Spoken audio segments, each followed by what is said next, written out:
Next on News for the Soul, learn intuitive skills with Tina. Tina Zion is a fourth-generation intuitive medium, an internationally known expert in medical intuition and mediumship.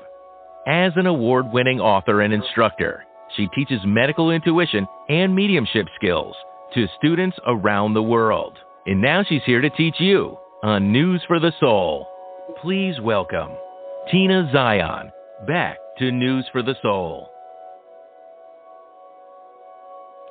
Hello, everybody, and thank you so much for joining me. And I am Tina Zion, and I am absolutely thrilled. I'll probably say this every show. I'm absolutely thrilled to be part of News for the Soul. And I even love that title, News for the Soul, because I love talking about the level of the soul. And I want to share with you that you are already intuitive. You, all of you, every single one of you listening, are already an intuitive and already a medium. And if you want to take this into a healer, a position of being a healer, that's certainly open to you too. So that's where I want to begin with that, is you're already intuitive and you're already a medium. It's really simply a matter of noticing and a matter of paying attention to how really powerful we all really are. Now, today's topic I want to talk about is the 18 pathways that the universe is constantly communicating with us. Now, there's probably more than 18, but I've come up with 18 of them, and I've put that in, I think, my advanced book, the second edition. So I want to tell you that these are pathways, and I'm going to talk about just some simple examples of how these different pathways are giving us information. And it's truly a matter of us not discounting, not dismissing what these things are about when they do happen. Now, here's a couple of keys about this.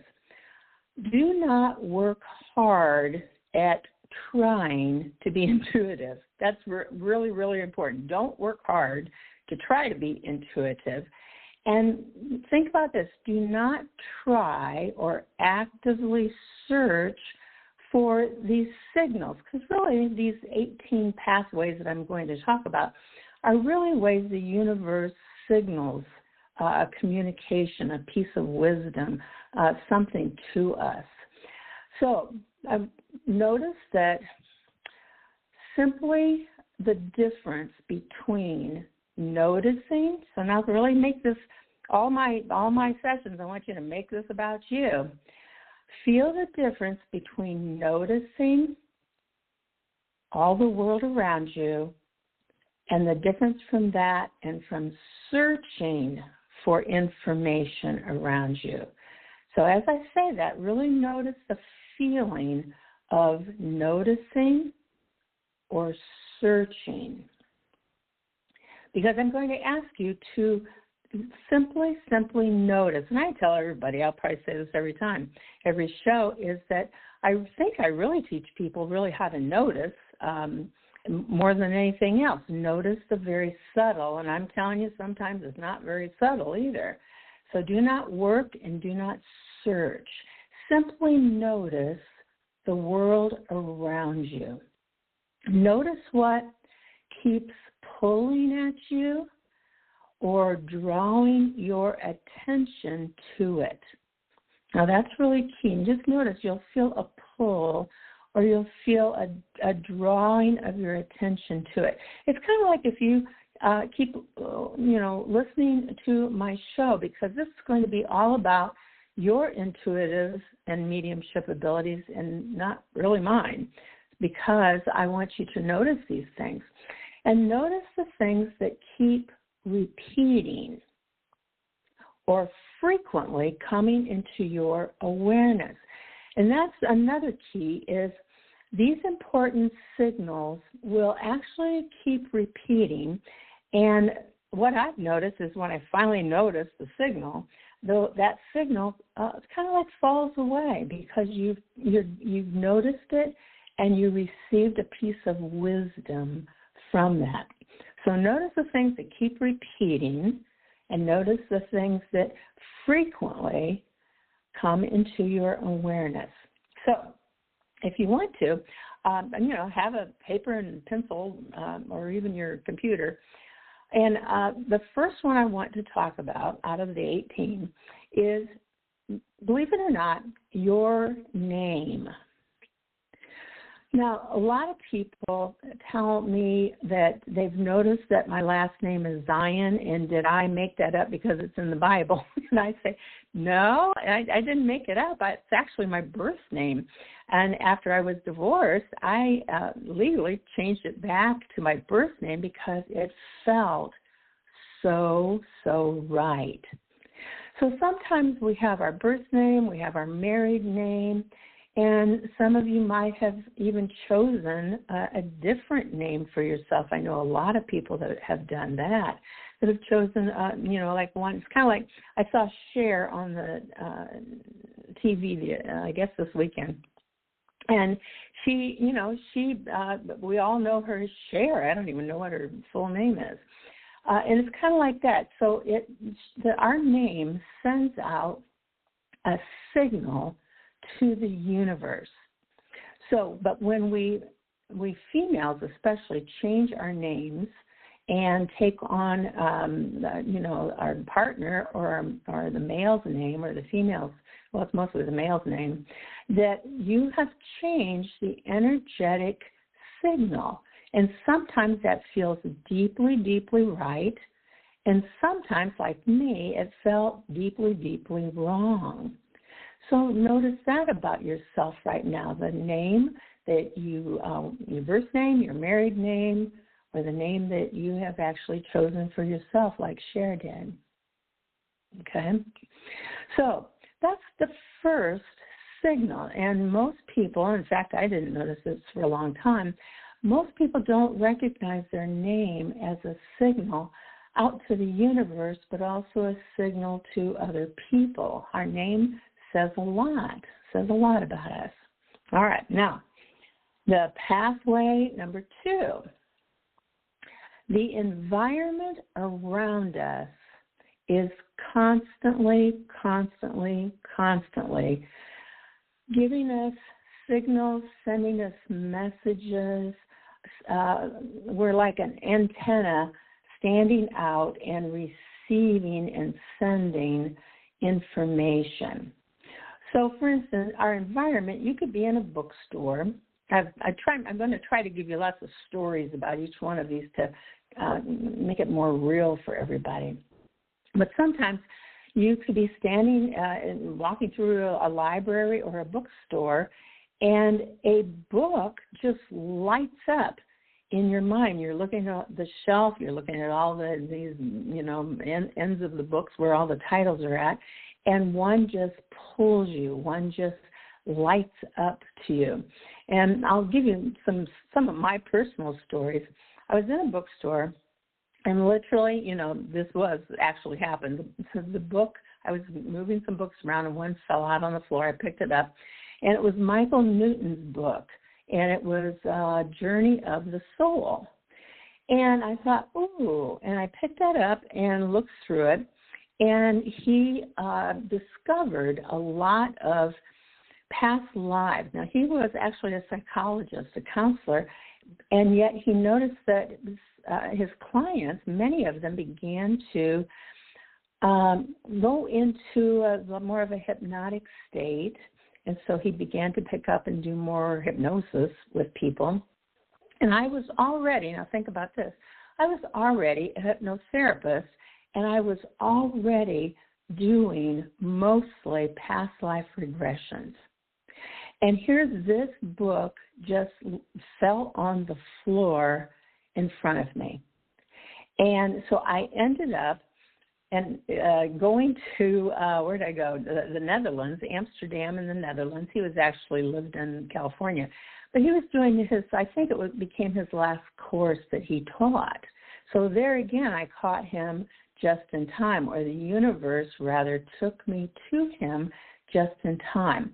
And so then I began to incorporate his particular steps for life between lives regression. So if that book is standing out to you as I talked about it, you might think about picking that up, because I could not put it down. And I incorporate it because I used to do, I'm a clinical hypnotherapist, and I used to do that. And so I incorporated that in, but the environment of the bookstore literally tossed the book at my feet, and my life changed. And so did it change for my clients who came to me for past life regressions, who came to me for that deepening experience, which I just love. A friend of mine, he told me not too long ago that antennas were standing out to him. Didn't matter where he went, he was seeing, and some of these older cars had the wire antennas sticking up there on the side of the car, on the hood. And I guess he told me this a long time ago. He said, antennas are standing out to me all over the place. And I said, well, what do antennas truly signify to you? And so he told me what it signified to him. And he said, well, it's about communication. It's about receiving clear communication. And he said, oh, my gosh, Tina, I have struggled in communicating with one of the staff people in my department. And as soon as he recognized how antennas were a signal to him from the universe, he made amends with that person in his store. I love that. Example. And then one more example about the environment. I love this one. One of my mentoring students, she said, Tina, this is when she first began to work with me. She says, Tina, I just think that I just wonder, is this really real? Do I really have divine and sacred guides, She said, so I was driving down this, I think it was a 6-lane highway. She said, I was driving down the highway, and she said, I just put out there to the universe. She said, if I really do have divine and sacred guides, I want to see a pink vehicle. I said, why did you pick a pink? She said, because there really aren't many pink vehicles in the world. Literally, she sent me a photo that as she was driving, I don't know how she did that, but as she was driving, she said a big truck came up beside of her in its lane and speeded up, and then went, just angled in front of her in her lane, and it was brilliant pink. But there's more to it than that. She said, Tina, on the back of it, and she showed me the photo that she took while she was driving. I think I had to think how to say, we are here for you. And, I love to say this, we can't make this stuff up. It's impossible if you're truly, truly interacting with the universe around you. We just can't make this stuff up. So she thought she was sending out a real particular, very hard signal to the universe, and it was there. She said probably, I think, within 5 minutes, there it was, the signal from the universe. And not only was it a pink truck, it also had a message to her just written across the back of the truck. Is that cool or what? I love that. I just love that. So that's the second one. We did our name, the environment. And the third one I want to bring up are clouds. So we could call that the environment, but I like to have it as its own pathway, because people have tended over the years to send me pictures of clouds and the forms that are in clouds. There was a picture, many pictures people have sent me of angels.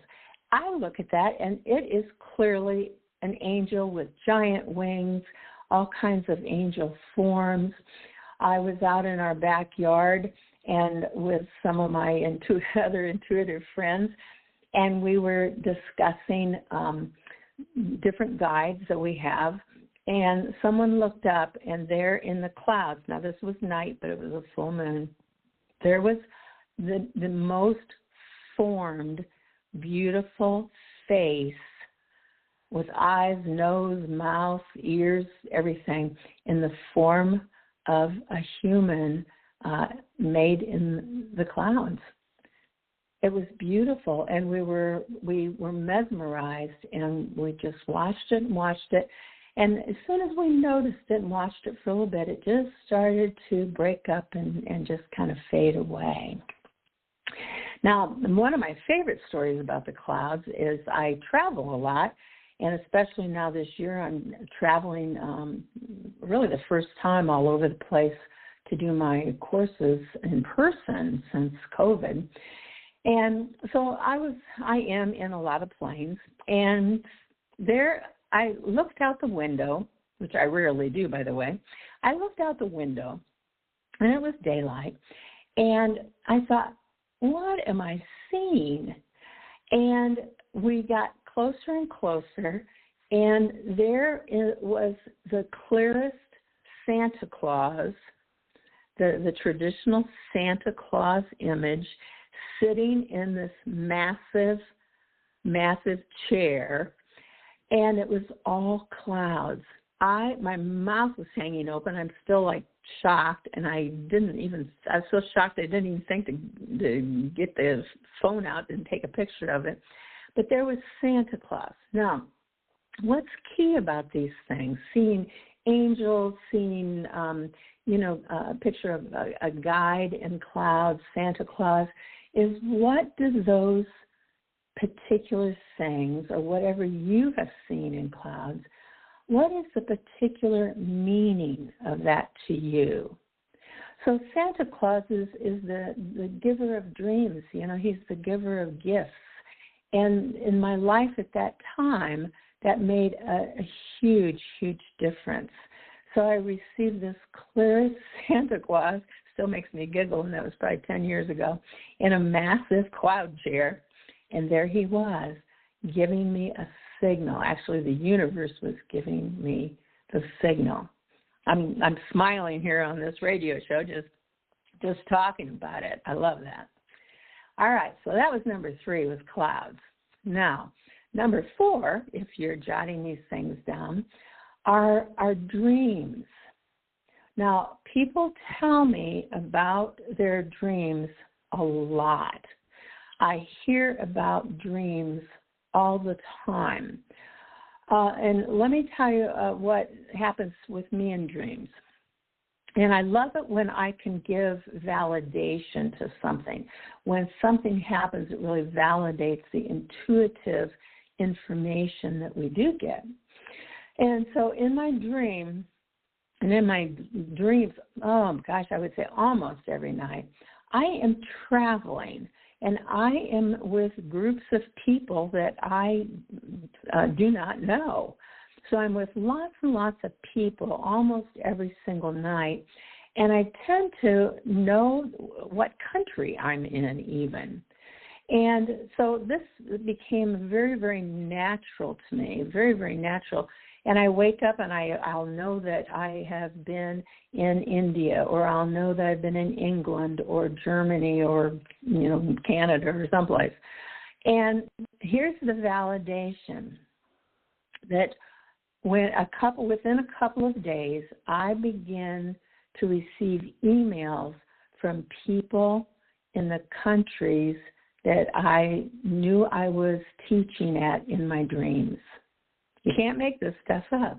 So there I was in my dreams teaching these people. Now I have the cutest story. A woman emailed me, and she said, Tina, I dreamed about you last night. And she said, here's my dream. She said, you were in this huge, she said it kind of looked like a golden chapel, and you were up front, and you were teaching people something, she didn't know what, because she said, I walked in late. And she said, I knew I was late, but I walked in, and as I was walking in, Tina, you stopped talking, and you just watched me. And she said, I said, well, then what happened? And she said, you stopped talking and looked at me and said, don't ever be late again. And I was cracking up. That was so delightful. But look how these dreams, something is really happening. People from all these countries will get back with me and say, you were in my dream last night.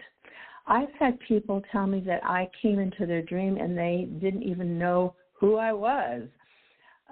So I love that. So now think about this, and again, make this about you. What dreams have you had recently that seem unusual? You seem to be doing things that you don't normally do. And here's the next thing I want to talk about dreams, is how many of your deceased loved ones have come to you in dreams. Now, here's generally what I hear from people when their deceased loved ones show up in their dreams. They say, oh, that was just a dream. I must just be thinking about this person who's died, this relative or this dear, dear friend. I probably just thought about them throughout the day. And this is one of the things that most people truly just blow off and dismiss. But I'm here to tell you, when a deceased person comes into your dreams, they are truly reaching out to you. They are truly trying to communicate with you through this pathway of dreams. Now, here's the next thing I've noticed. When the deceased come to us in dreams, it's almost always because you're not recognizing them in your waking day, in your waking life, throughout your day or your evening. When you think about a deceased person, just suddenly out of nowhere you start thinking about them, they are truly there. They are truly standing there with you. They are truly reaching out to you. So I've noticed if most of the time your deceased loved ones come to you in dreams, it's usually they tend to rely on dreams to get through to you, because they're not getting through to you during your waking hours. So I love that. So take a moment just for you and think about what deceased people have come into your dreams over the years or even recently. Now, the most of the time, I want you to notice that they're coming to you during your waking time. So take that as a key signal that this person is really coming to me in my waking time. So I'm bringing in some mediumship here, which I love.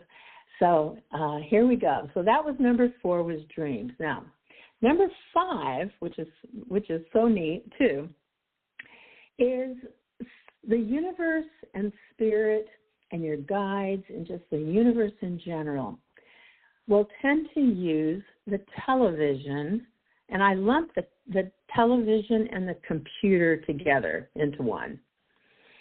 And I have had people say that they've been on the computer, they're Googling and searching for something completely different, and I had one woman in Wales who is still a real dear soul to me in my life.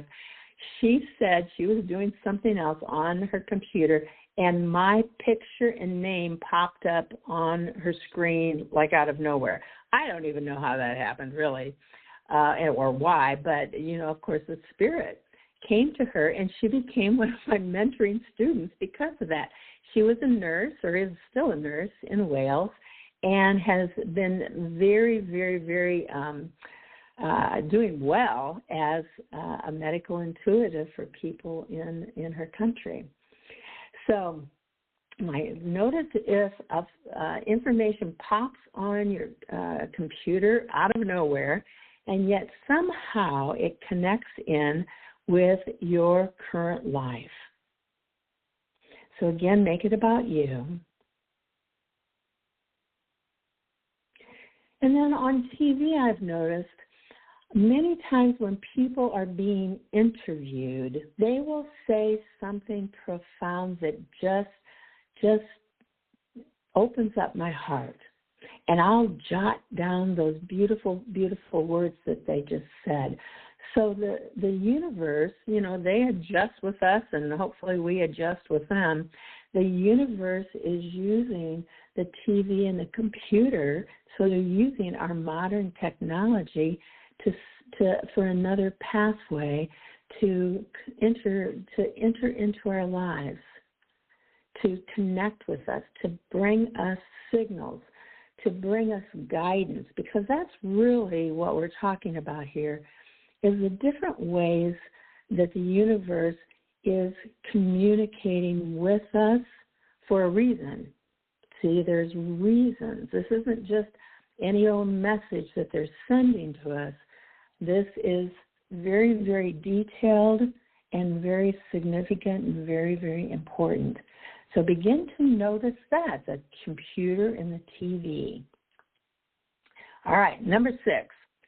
I love to talk about deja vu. And with deja vu, most people say, oh gosh, they're amazed, when they have felt like they've been in a moment in time, and people say, oh, I'm having a deja vu. It seems like I've already done this before. And we really have done this before. And I don't have time to get into this real deeply, but we humans are very, very powerful, and there's much, much more to us than just our physical life, just our physical body. We are truly able to travel across time and across dimensions, to certain moments of time, to certain locations. And, there's lots of books out there about that there's many, many time dimensions going on for each of us. But deja vu, just notice that. I had a friend who did a tour through the cabins in Salem, Massachusetts, where there was a lot of witch burnings, and there's a very historical area about the horrific things that they did to people who were accused of being witches. And there were different buildings that the tour took her to, and she said she walked into this one cabin and she absolutely knew that she had been there before. I think she said that she had lived there before. And while she was standing there, there was, I think it was a fireplace tool hanging there next to the fireplace. And she said that tool began to rock back and forth. Ooh, I have goosebumps telling you that. So she already knew she had been there. So again, she had probably a past life awareness then. And deja vu really fits in with my traveling around to different countries teaching. And then I actually know, and I end up actually teaching in those countries. So see, there's movement. We are able, we humans, we mere humans, are able to travel literally across time, across space, dimensions, to different times and locations. So that's my number 6, my pathway number 6 of how the universe is communicating and how we are interacting with the universe as well. Okay, number 7. Number 7 is the number 7's pathway is deceased people themselves. I know I brought them up in dreams, but that's really how they're trying a different way, multiple ways to get through to us. So I give deceased people the number 7 here, which then the numbers, don't mean any significance and importance. It's just the next pathway I've noticed, are deceased people. And many people question whether it's real. They question, they think that they're just making it up. Now, how many times have you, as a listener here, how many times have you thought, that can't be real. That doesn't make any sense. And how could, my beloved come to me because they're deceased? But they really, really do, because I always say that deceased people are just as alive as we are. They're just as alive people. And they will come to us in our dreams when they can't get through during our waking times. So I want to talk about deceased people in our waking times. And the one of the most unusual stories that I have is a friend of mine stopped at a gas station 2 hours away from my house because she was heading to my house. And she got gas for her car. She got back in her car, and this was, I think, 9 or 10 o'clock at night. And she began the 2-hour drive to my house. And she kept seeing a flash in the back seat of her car, and the flash kept going back and forth. It went from the right to the left, or left to the right, and the flash kept going back and forth. And so she got to my house, and it was so late, we just went to bed. And I got to think how this went here. There was so much noise in my downstairs that it woke us both up. And so I literally astral projected, and we can talk about that in one of the other shows, but I literally sat in bed and astral projected, which means I just stretched out with my senses, with my sensory, very hypersensory sensors, and just roamed around in my house, looking around all over the upstairs, and I didn't perceive anything. And I went astral projected downstairs, and I went back into this bedroom, one of the bedrooms down there. And now, literally, I was still in bed, but I astral projected to the doorway of this bedroom. And there I witnessed, probably a young male. He might have been in his late teens, early 20s. And the closer that I got to the bedroom, I could hear him crashing back and forth, banging into one wall and then throwing himself into the other wall. And when I got to the door, he was freaking out, literally, even more. And so just intuitively, I just spoke to him and I said, "Now, I'm not going to do you any harm. I want you to notice you are in my downstairs, and you're in one of the bedrooms, and I want you to notice that I'm really just an older woman here. I'm not going to hurt you." So I just talked to him, just in common sense talk, and he stopped flinging himself all over the place. And he told me that he's so terrified because someone's trying to kill him. So now realize my friend picked him up, so to speak, in a gas station 2 hours away from here.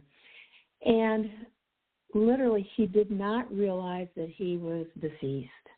He was still so terrified, for his life. And so I talked to him about that and convinced him that he really has been killed. And I can't get into all this now, but I probably will later here in our shows together. And I helped him cross over into the light. So deceased people are just as alive as we are, and we can communicate with them just as easily as we can communicate right now with each other. But I think that's it's a dramatic story, but I tend to use some of the dramatic stories to really clarify for people, to make people know that this is really real. And so look how real that was for him. And then guess what? All the racket, all the noise in my house just subsided.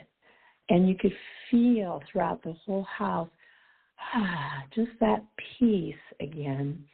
And then we both went back to bed, and slept out the rest of the night. I don't know if my friend slept, but I went back to sleep.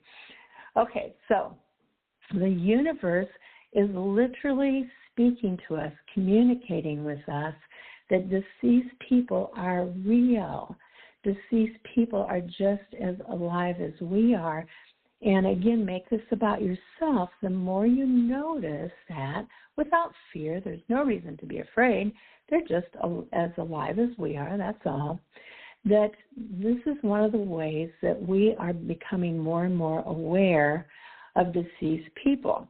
Now, I do want to bring up that lots of people tell me, I want to be more intuitive. I love your books, or I love this radio show. I've been hearing that from people, and thank you very, very much for that. And I want you to realize, though, that they also say, I want to be intuitive, and I want to be a medical intuitive and a medium, but I just don't want to see anybody that's deceased. Well, that's okay to see deceased people. That's all right, because that's part of the world that we live in. You are a spirit being right now as you listen to me and in the 18 pathways that the universe communicates with us, that we are just as real as the deceased people, and the deceased people are just as real as we are, that there's really nothing to be afraid of. It's opening up to the non-physical realms around us. So be aware of that. Just be aware and really hear my words. There's no reason to be afraid, because my hope for everybody is to actually relax and be aware that you are a spirit in an alive body. You are an alive spirit in a body that's considered alive in our vocabulary about it, I guess.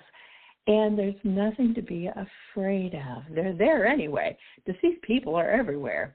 I tell people deceased people are in my car. They're out in the field. They're in the grocery store. They are along the road. They're everywhere. So the more you relax with this, the more you will be a part of this, because you already are a spirit also. Okay, so deceased people was number 7. I better get going here with all my stories.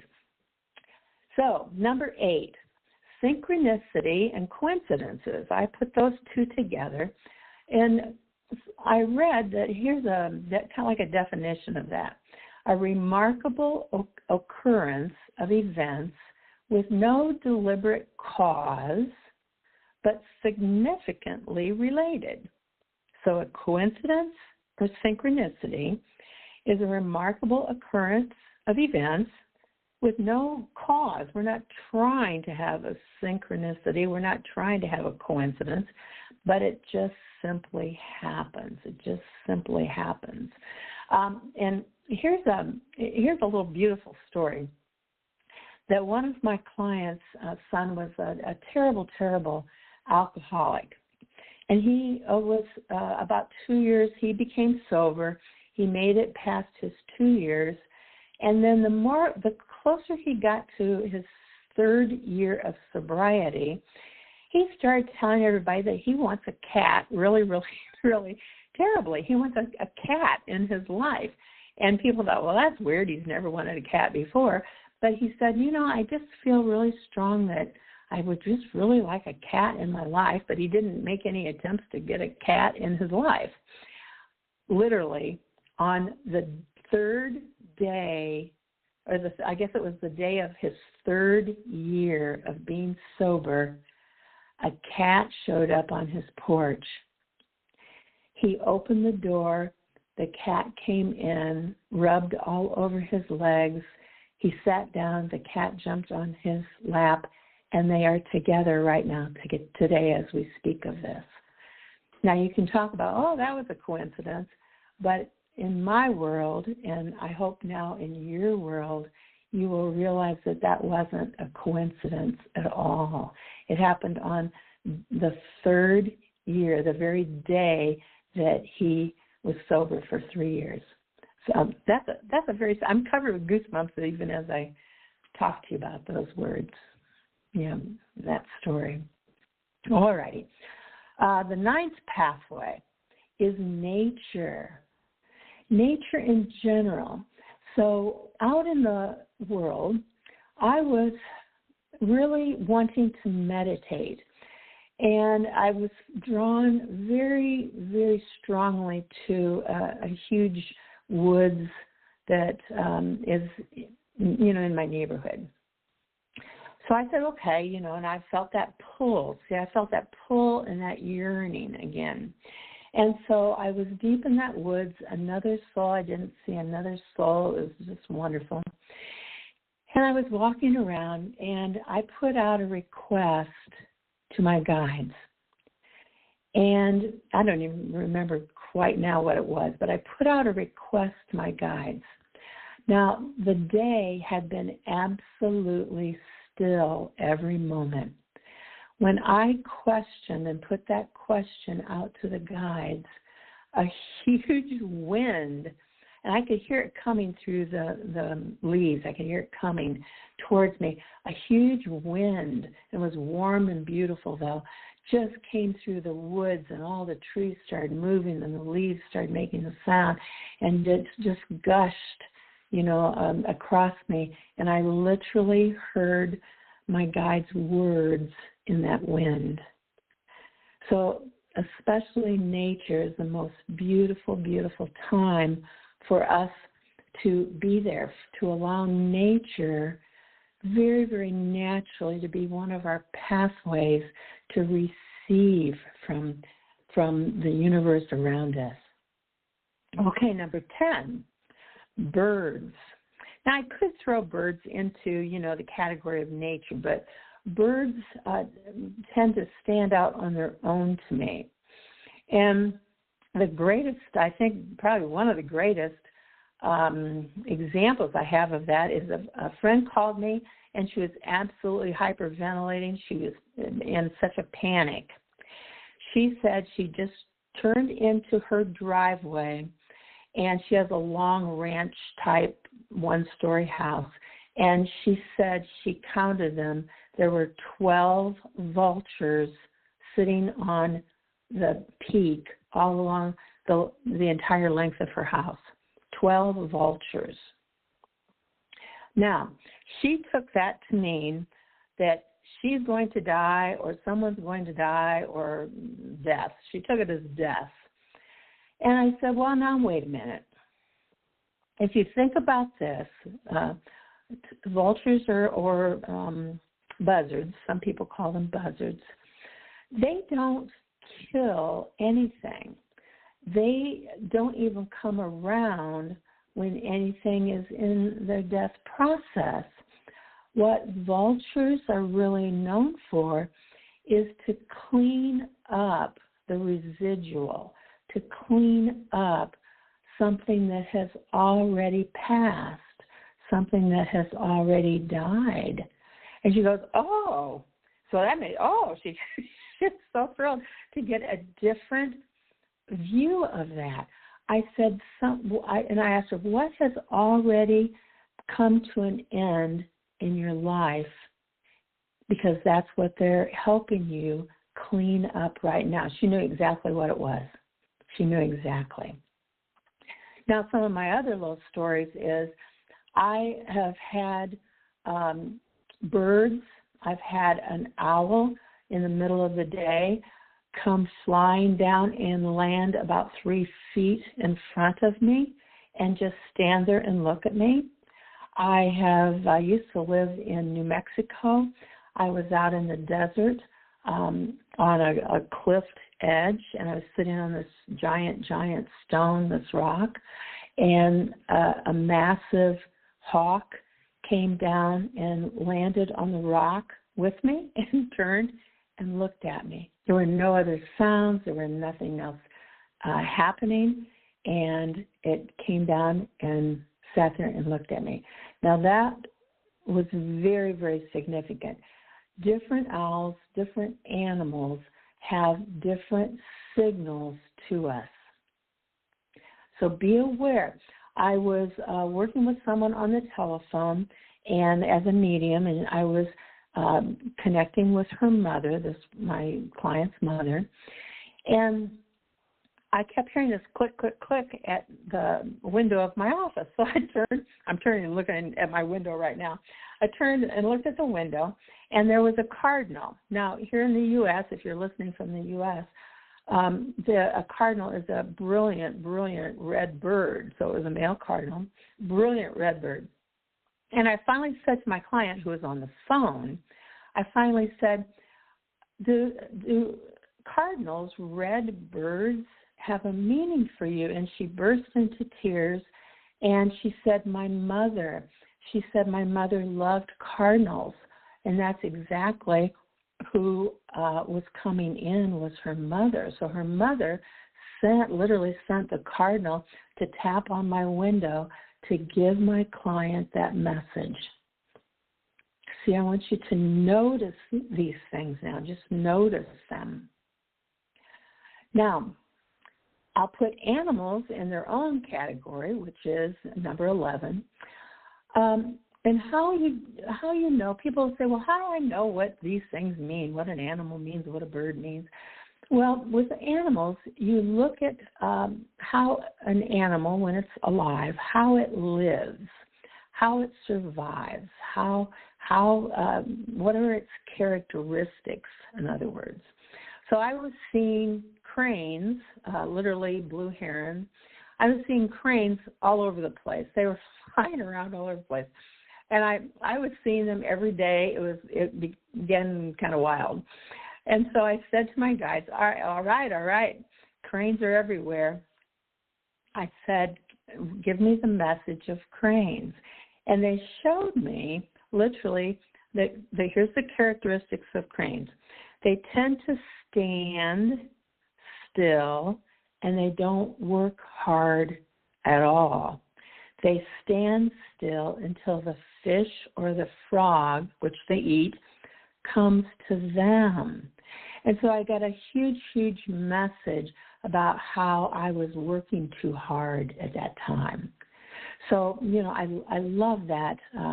I love that example of the birds. And another example of animals is I looked out the window, and I had no reason to look out the window at that time of here in my home, and there was the most massive coyote I have ever seen, and he was jumping around getting a mouse, is what he was doing. And then, he paused and looked towards my window, and he turned and just trotted away like it was no big deal, and that was a very strong signal to me. I saw movement out in the air one day. I thought, what on earth am I seeing? And I ran outside and ran into the backyard, and there were more than hundreds. There were thousands of dragonflies, and the dragonflies just started to fly all around me. So they were like hanging out like a big, beautiful dragonfly cloud just there around me. Oh, my goodness, it was wonderful. So there's some examples of animals. Now, number 12, I got to hurry up here. Number 12 is accidents. Accidents, I will say that there are no accidents. That accidents symbolize thoughts and emotions that you're having, but also they're symbolic in the physical world of mostly things that we are struggling with. So my friend was struggling. Here's my little example. My friend was struggling to go back to work after she was off for an operation. She was struggling to go back to work. She just didn't feel like she could yet, and yet she was supposed to go back to work. So on her way to work, she got in a terrible accident. On her way to a job that she didn't feel she was up for doing, and she was struggling to do it, and she had an accident and was back home again for another couple of weeks. So there's accidents. Numbers is number 13. That you will see, and again, don't look for them, just notice that the same number will repeat and repeat and repeat. A lot of people see on their clocks 1111. A lot of people will tell me they see the same number on license plates of cars. So there's lots of books out there about numbers. If you're interested in that, please notice a number, and especially what we want to notice about all this stuff is when it keeps repeating. Now, number 14 is literally repetitive life patterns. So, for example, I was fired, I kid you not, I was fired 4 times from a job. I was a manager or a regional manager for 4 different home health care companies because I'm a registered nurse too. So there was a repetitive negative pattern in my life. I was fired 4 times, and I didn't do anything wrong. The companies kept getting bought, and the new company would put in their own management, and so we were all let go. So I finally said, all right, I've been fired 4 times from home health care. I got the message, I'll stop. And literally, if I hadn't have done that, I wouldn't be sitting here with you right now.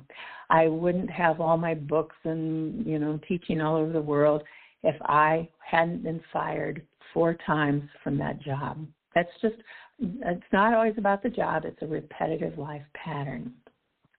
Okay, meditation. When we're meditating, this is my pathway number 15, picture a woman told me that a picture of one of my books popped into her mind. And she said she had never heard of me. She didn't know what the book was. But in her meditation, the universe gave her a signal. And she said the front cover of one of my books, I don't even know what book it was, stood out in her mind. And when she had finished meditating, she Googled and found that book. So meditation, notice what pops in out of nowhere. Number 16 is photos.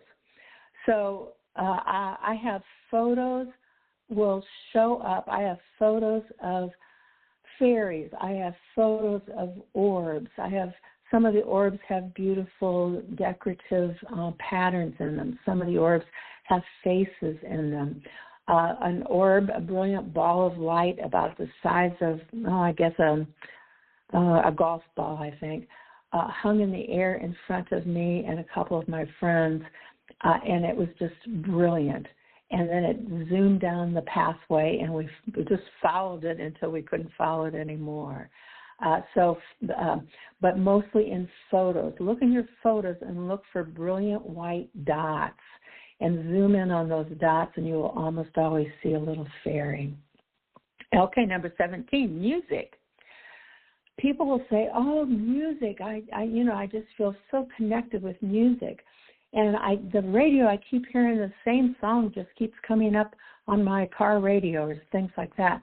What I want you to do now with music, though, is usually it's a specific lyric that we hear over the radio or TV, or a song sticks in our minds. But notice that it's not just the song. Notice the specific lyrics that you're hearing in your songs. Okay, my last pathway is number 18, is living people around us are sending us stories all the time. They are sending us stories, and most of the time they don't know that they are sending us signals. They're sending us very important information. I had just left the attorney's office. I was going through a divorce with my husband. This was a gajillion years ago. And the attorney told me how horrible I was and told me that I better get everything I can get from my husband because I'll never make any money and I don't have any education, and on and on. He went on and on and on. And I got into the elevator, and there was a man there, and I was crying, and I just, just looked down at the floor, and the man started whistling like the most beautiful canary.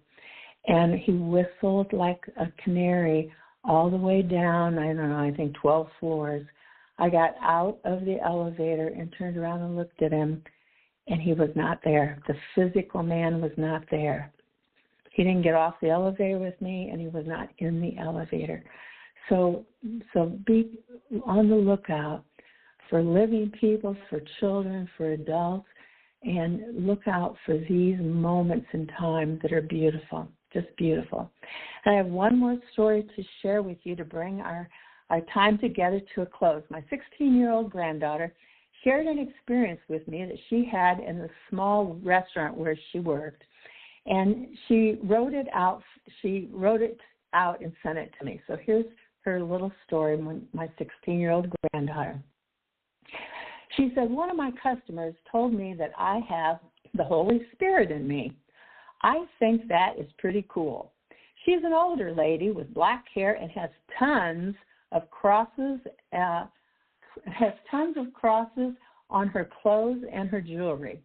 She actually came in almost 1 year ago and was dancing in the lobby to one of my favorite songs and smiling at me the whole time.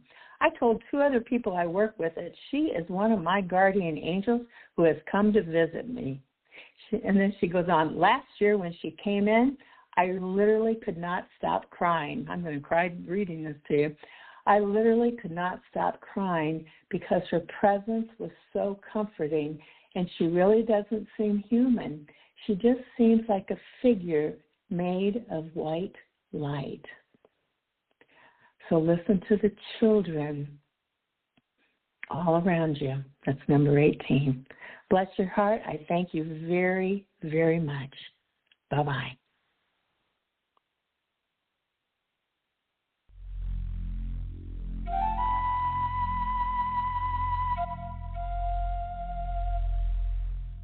Hear all of our previously aired broadcasts of News for the Soul online at newsforthesoul.com. Now let's get back to the show.